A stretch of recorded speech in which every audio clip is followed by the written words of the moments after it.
Indonesia. Jadi kalau ada kelompok yang menginginkan Indonesia menjadi satu ragam saja, itu sama artinya dia ingin menghancurkan Indonesia. Siapapun yang ingin menghancurkan Indonesia, kita sekali lagi sebagai pemilik saham atas negeri ini harus yang pertama kali melawan mereka.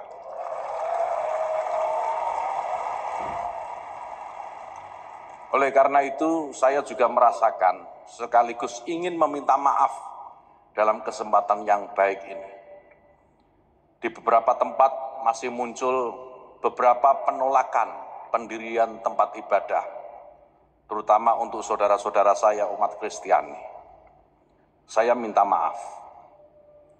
Mungkin yang sedang melarang-larang itu, yang tidak ingin tempat ibadah berdiri, pikniknya kurang jauh. Belajar dari guru yang salah, kita maklumi. Itu saudara kita yang sedang tersesat dan mari kita tunjukkan ke jalan yang benar.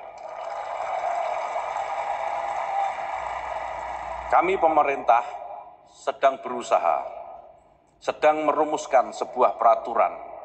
Banyak kritik memang, banyak masukan tentang peraturan pendirian rumah ibadah. Sebagian saudara-saudara kita minta agar peraturan pendirian rumah ibadah dicabut saja. Karena ini akan mempersulit umat untuk mendirikan tempat ibadah. Di sisi yang lain, ada yang minta, udah biarkan saja. Itu penting. Kami pemerintah mengambil jalan di antara keduanya. Bapak Ibu sekalian, logika dasar yang kami gunakan bahwa negeri ini harus memiliki aturan. Tidak boleh negeri ini tidak memiliki aturan. Pencabutan peraturan pendirian rumah ibadah itu kalau kita renungkan, sebagaimana tadi Pendeta Jeki juga sampaikan, kita ini harus merenung. Kita merenungkan sedikit saja.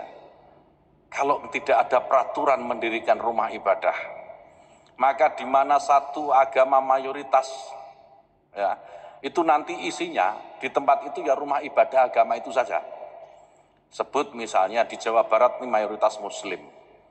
Kalau tidak ada aturan pendirian rumah ibadah, maka di sepanjang jalan, di sepanjang wilayah satu daerah itu, sepanjang mata kita memandang yang ada hanya rumah ibadah umat Islam saja. Sebaliknya nanti di Sulawesi Utara yang mayoritas umat Kristiani di sana, maka yang kita lihat sepanjang jalan, sepanjang mata kita memandang ya hanya gereja saja.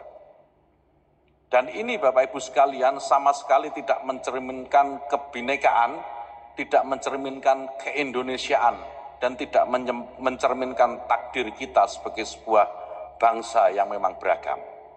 Oleh karena itu, pemerintah sekarang sedang merumuskan peraturan mendirikan rumah ibadah yang mempermudah peraturan sebelumnya. Tetap diatur, tetapi bagaimana peraturan ini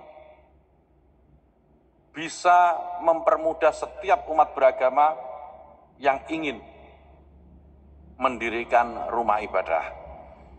Peraturan yang lama, Bapak Ibu sekalian, untuk mendirikan rumah ibadah itu ada 2 rekomendasi yang harus dipenuhi. 1 rekomendasi dari FKUB, yang kedua rekomendasi dari Kementerian Agama. Di peraturan yang baru kami usulkan kepada Presiden agar pendirian rumah ibadah itu hanya cukup 1 rekomendasi saja, tidak perlu ada rekomendasi FKUB. Cukup rekomendasi dari Kementerian Agama saja.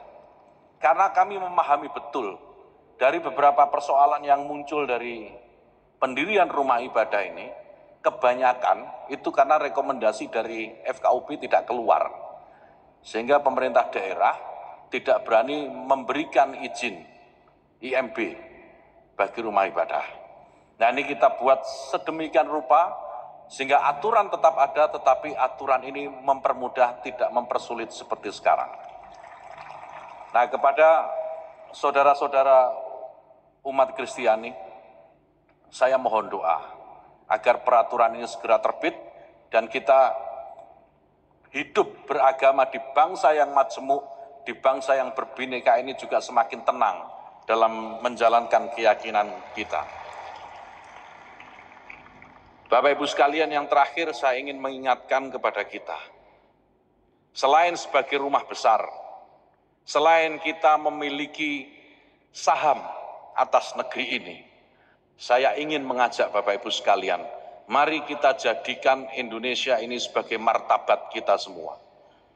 Kalau kita memiliki martabat, martabat kita ini diganggu, martabat kita ini diinjak-injak oleh yang lain, maka tidak ada pilihan buat kita selain melawan itu.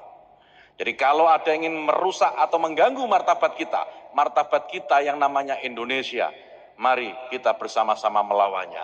Tidak peduli agamanya apa. Tidak peduli. Kalau yang mengganggu martabat kita sebagai sebuah bangsa ini, agama tertentu sudah nggak peduli. Kalau mengganggu Islam ya kita lawan sama-sama. Kalau mengganggu Kristen kita lawan sama. Karena ini martabat kita Indonesia ini. Indonesia beragam. Indonesia beragam dan keberagaman itu adalah kekuatan bagi Indonesia. Tidak akan ada Indonesia jika tidak ada Islam. Tidak akan ada Indonesia jika tidak ada Kristen. Tidak ada Indonesia jika tidak ada Katolik, tidak ada Hindu, tidak ada Buddha, tidak ada Konghucu dan seterusnya. Mari kita jaga bersama-sama. Saya yakin jika kita semua yang ada di sini memiliki keyakinan yang sama atas martabat kita sebagai sebuah bangsa, maka Indonesia akan baik-baik saja. Siapapun yang akan memimpin nanti. Bapak Ibu sekalian, terima kasih.